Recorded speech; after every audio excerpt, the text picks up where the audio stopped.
औकाफ की जायदादों के ताल्लुक से जिस वक्त तेलंगाना राष्ट्र समिति जिस वक्त अपने पावर में नहीं आई थी, ये उस वक्त ये तमाम के तमाम इस तरीके से केसीआर साहब बताते थे कि ये तमाम औकाफी जायदादों का तहफ़्फ़ुज़ करेंगे। जिस वक्त ये अपने एयरपोर्ट जो है, आज शमशाबाद एयरपोर्ट की जो 500-600 एकड़ जमीन जो थी, वो भी उसको वापस देने की बात की जाती थी। ये टोली मस्जिद जो है यहाँ की, जिसके ऊपर शादी खाने बैठे हुए जो मुसलमानों के जो सियासी जमातों के शादी खाने, ये और अपने ये कौन सा ये अपने ये पहाड़ी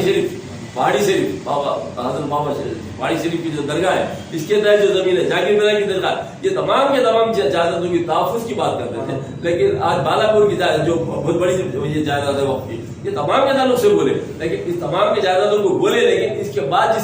जिस तरीके से केसीआर साहब इनके अलायंस में आ गई गवर्नमेंट टीआरएस के, ये मजलिस इत्तेहादुल मुस्लिमीन के, ये तमाम चीजों को आंख बंद कर लिया गया और तमाम जायदादों का नुकसान करने के लिए आंख बंद करके खामोशी से नुकसान किया जा रहा है। इसके अंदर कोई दो राय नहीं है। ये तमाम आवाम देख रही है कि किस तरीके से कौम का नुकसान हो रहा है और वक्त की जायदादों का किस तरीके से इस्तेसाल हो रहा है, जो कि चोरी मस्जिद के बाद जितने शादी खाने हैं, किसके गौर करके देख लीजिए, मालूम पड़ जाएगा। और इसी तरीके से हर हैदराबाद के शहर के मशहूर शादी खाने जो भी है, ये तमाम औकाफी जायदादों पे वाक़ है।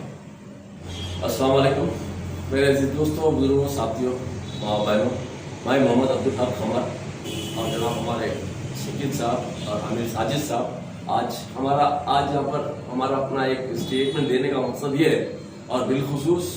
वक्फ बोर्ड के खातिर हमारा मकसद ये है कि वक्फ बोर्ड जानबूझ के वक़ाफी जायदाद का नुकसान किया, इसमें हुकूमत इसकी जिम्मेदार है, राज जिम्मेदार हुकूमत है। क्योंकि अगर हुकूमत इसके अंदर सीरियस है, जिस तरीके से केसीआर साहब जिस वक्त हुकूमत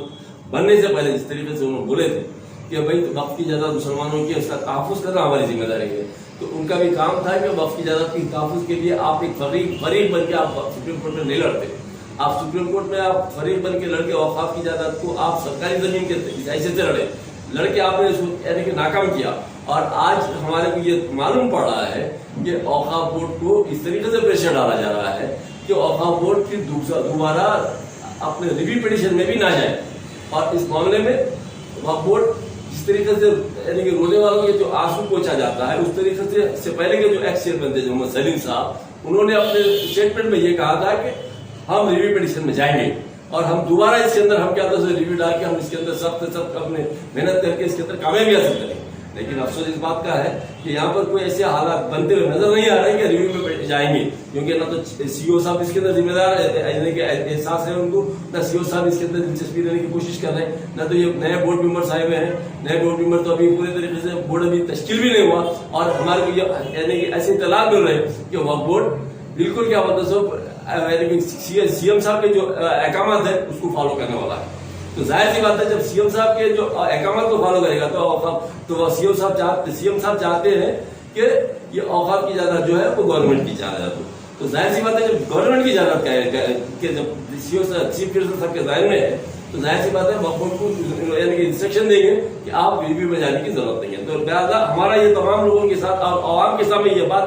खुलम खुला ऐलान करना है हमें कि हमारे औकाफी जायदादों के साथ किस तरीके से इस्तेसाल हो रहा है, और इस्तेसाल के जो जिम्मेदार है कोई दूसरे नहीं, हमारे कौम के लोग हैं, चाहे वो सियासी जमात हो या मिसाल के तौर पर जो हमारी गवर्नमेंट है, ये तमाम ये मुसलमान सियासी जमात के लोग, हमारी गवर्नमेंट के लोग, ये दोनों उनकी तरफ से वक्फ की जायदादों का नुकसान हो रहा है। जबकि मिसाल के अंदर रघावती राजगोपाल जिस वक्त ये वक्फ की प्रॉपर्टी को जो मैंने जब सेल किया, उस वक्त में भी रघावती राजगोपाल की हैसियत नहीं थी, जब तक मुसलमानों की सपोर्ट ना करे। तो मुसलमानों की सपोर्ट की वजह से रघावती राजगोपाल वहां पर जो विप्रो में, रिंको हिल में और यानी के ये जो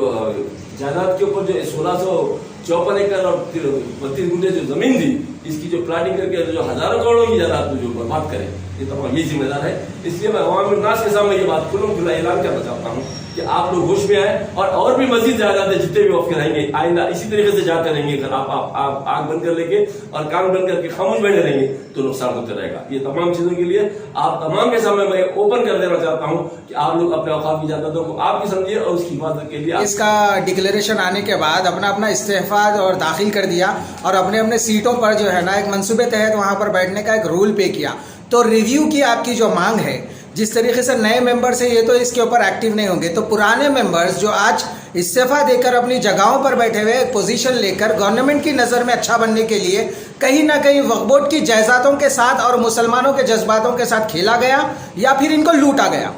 इनको खेला भी गया, इनको लूटा भी गया, और लूटने की कोशिश भी की जा रही है। اس کے اندر کوئی دو رائے نہیں ہے. اور اس کے اندر سب سے پہلی چیز نہ صرف یہی وقف بورڈ کے ممبرز بلکہ وقف بورڈ کے ممبرز آپ کسی جماعت کے سے زیادہ میجارٹی کس کی آپ سمجھ سکتے ہیں کہ سیاسی جماعت میں مسلمانوں کی جو سیاسی جماعت ہے مجلس اتحاد المسلمین ہے. اب ظاہر سی بات ہے ان کے جب 6-7 ممبر جب رہیں گے تو میجارٹی ان کی رہے گی تو قانونی اعتبار سے جو بورڈ میں پاس ہوگا تو انہی کے فیور میں پاس ہوگا. تو ظاہر سی بات ہے نقصان کس کی طرف سے ہوگا آپ سوچ سکتے ہیں. اور وہی طریقے سے آج نے گزشتہ 3-4 ڈیکیڈ سے ہم یہ دیکھتے آ رہے ہیں اور آئندہ ویسے ہوتے رہے گا اگر آپ خاموش بیٹھے رہیں گے. یہ کہنا چاہتا ہوں. جیسے کہ آپ ٹی آر ایس کے فاؤنڈر ممبر ہیں یہاں پر حیدرآباد سے, تو حیدرآباد کی وقف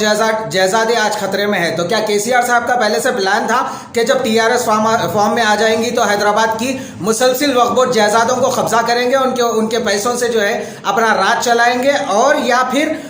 ٹی آر ایس پارٹی کا یہ منشا تھا کہ مسجدوں کو شہید کریں گے اور زمینوں کو کھا جائیں گے, اس کے بعد اپنی سرکار چلائیں گے. یہ کہیں نہ کہیں دباؤ میں ٹی آر ایس گورنمنٹ کر رہی ہے یا پھر پری پلان ہے؟ جیسے کہ آپ ایک قدیم اور پرانے ورکر ہے ٹی آر ایس کے, جس کو آپ کو شہر حیدرآباد فاؤنڈر ممبر کے نام سے جانا جاتا ہے, تو آپ اس کے اوپر کیا کہنا چاہیں گے؟ ابھی جو کے سی آر صاحب اور ٹی آر ایس کر رہی ہے وہ کریکٹ ہے یا غلط ہے؟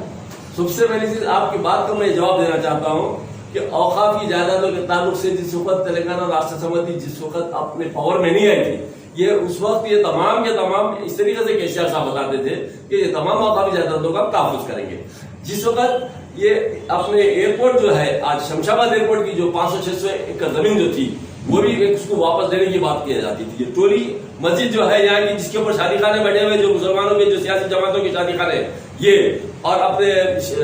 یہ اپنے یہ